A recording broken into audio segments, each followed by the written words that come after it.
শুভেচ্ছা জানাচ্ছি। আজ আমি বাংলাদেশের শিক্ষাক্রম এবং শিক্ষকদের অবস্থা নিয়ে আলোচনায় আসছি। মাধ্যমিক ও উচ্চশিক্ষা অধিদপ্তরের মহাপরিচালক প্রফেসর নেহাল আহমেদ বলেছেন, সার্ক অন্তর্ভুক্ত যে সমস্ত দেশ আছে তারা বাংলাদেশের শিক্ষাক্রমকে অনুসরণ করছে বা অনুকরণ করছে বা এটাকে তারা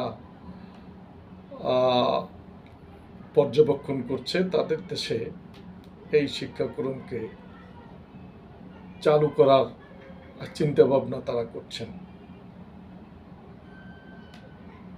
আমার এখানে প্রশ্ন হলো, নতুন শিক্ষাক্রম নিয়ে আমি এর আগেও পক্ষে কথা বলেছি, কারণ এটা আধুনিক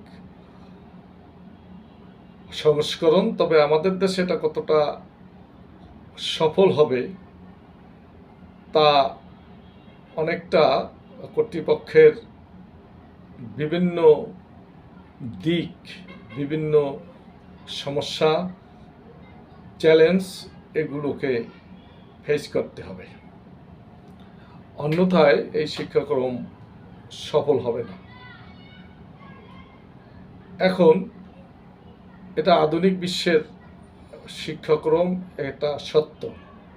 তা আধুনিক বিশ্ব আর আমরা তো এক নই। হয়তোবা আমরা আধুনিক হতে চাই, হব, এজন্য এই শিক্ষাক্রমকে আমি নিজে এটাকে স্বাগত জানাই। তো এ বিষয়ে আমি আর আলোচনা করতে চাচ্ছি না। আপনি বলেছেন আমাদের শিক্ষাক্রমকে সার্কের যে সমস্ত দেশ আছে তারা এটাকে পর্যবেক্ষণ করছেন এবং তারা এটাকে অনুসরণ করবেন। এই অনুযায়ী ওই সব দেশের শিক্ষা ব্যবস্থা হবে। আমার প্রশ্ন হলো, বেশ কয়েকটি প্রশ্ন।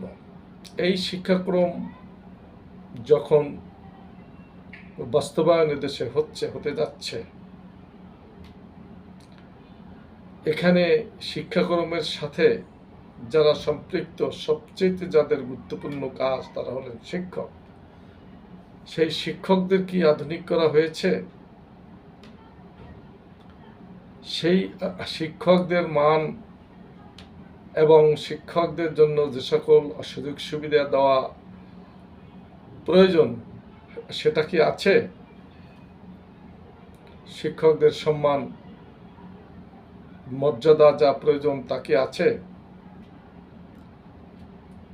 এদেশের সব মানুষ সবাই বলবে এক কথায় নেই। তাহলে আপনি সার্কের যে সমস্ত দেশ এই বাংলাদেশের শিক্ষাক্রমকে ভালো বলছে এবং তারা এটাকে অনুসরণ করছে, তারা কি বাংলাদেশের শিক্ষকদের যে অবস্থা এটা কি তারা অনুসরণ করছে?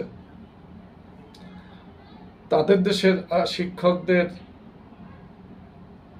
যে সুবিধা, যে মর্যাদা আছে তা কি বাংলাদেশে আছে?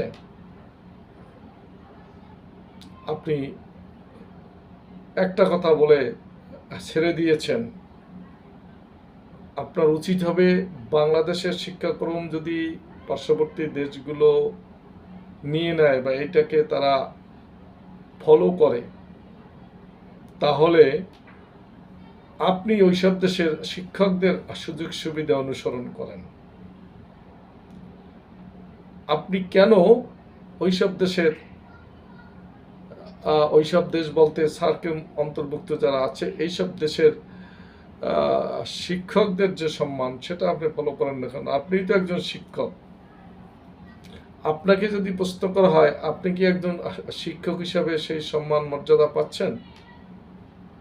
অবশ্যই না। আপনিই বলেছেন, কারণ আপনারা বিভিন্ন সময় আন্দোলন করেন আপনাদের বিভিন্ন অধিকার নিয়ে। আপনাদের সুযোগ সুবিধা যদি থাকতোই তাহলে কি আপনারা আন্দোলনে নামতেন? অবশ্যই না।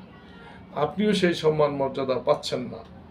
অতএব আপনি যখন কথা বলবেন, বলেন, শিক্ষাক্রম ভালো, বলেন, অসুবিধা নেই। শিক্ষকদের জন্য আপনি কি করলেন? আপনার আগে একজন মহাপরিচালক ছিলেন আপনার ওখানে, আপনার যে চেয়ারে আপনি আছেন, সেখানে উনি থাকাকালীন শিক্ষকদের জন্য তেমন কোনো লেখা বা বলা তার শুনিনি। এখন উনি অবসরে গেছেন। এখন তার মুখ থেকে আমরা শুনছি অনেক কথা শিক্ষকদের জন্য, তার যে অনুভূতি, তার যে কষ্টের কথা, সেটা উনি বলছেন। অর্থাৎ ক্ষমতায় 1 বছর থাকার জন্য, বেশি দিন থাকার জন্য আপনারা মুখ বন্ধ রাখবেন, শিক্ষকদের পক্ষে কথা বলতে পারবেন না, তাহলে তো আপনাদের দ্বারা শিক্ষা এবং শিক্ষকের মান উন্নয়ন কিভাবে হবে? আমাদের পার্শ্ববর্তী দেশ ভারত, শ্রীলঙ্কা, নেপাল, মালদ্বীপ, পাকিস্তান, বিশেষ করে এই কটা দেশের কথাই বলছি, পাশে আছে বার্মা। এইসব দেশের অর্থনৈতিক অবস্থা আমাদের চাইতে যে খুব একটা ভালো তা নয়। তাদের শিক্ষকরা কি ধরনের সুবিধা মর্যাদা পান সেইটা এখানে নিয়ে আসেন, আর তারা আমাদের দেশের শিক্ষাক্রম নিয়ে যাক, তাহলে দেখবেন এই শিক্ষাক্রম অবশ্যই সফল হবে, বাস্তবায়ন হবে আমি মনে করি। অতএব যারা যেখানে আছেন, যার অবস্থান থেকে, সেখান থেকেই আমাদের দেশের আর্থসামাজিক অবস্থা, শিক্ষকদের আর্থসামাজিক অবস্থা, শিক্ষকদের অধিকার, শিক্ষকদের যে প্রাপ্য আছে সেগুলো নিশ্চিত করার জন্য সবাইকে এগিয়ে আসতে হবে, কথা বলতে হবে। আজকে আমরা লক্ষ্য করছি বিশ্ববিদ্যালয় শিক্ষকরাও তাদের অধিকার নিয়ে তারা কথা বলছেন, তারা আন্দোলনে আছেন, বেতন স্কেল বৃদ্ধির জন্য, তাদের সম্মানের জন্য। তাহলে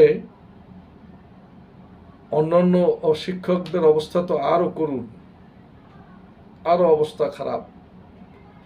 আমাদের দেশে শিক্ষকদের সম্মান দিতে, শিক্ষকদের অর্থনৈতিক অবস্থা বৃদ্ধি করতে এমন অবস্থা নেই যে সরকারের অর্থনৈতিক অবস্থাতে এত সমসংকট, তা কিন্তু নেই।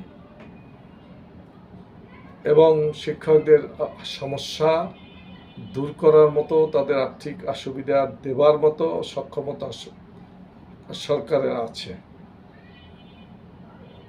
অবশ্যই আছে।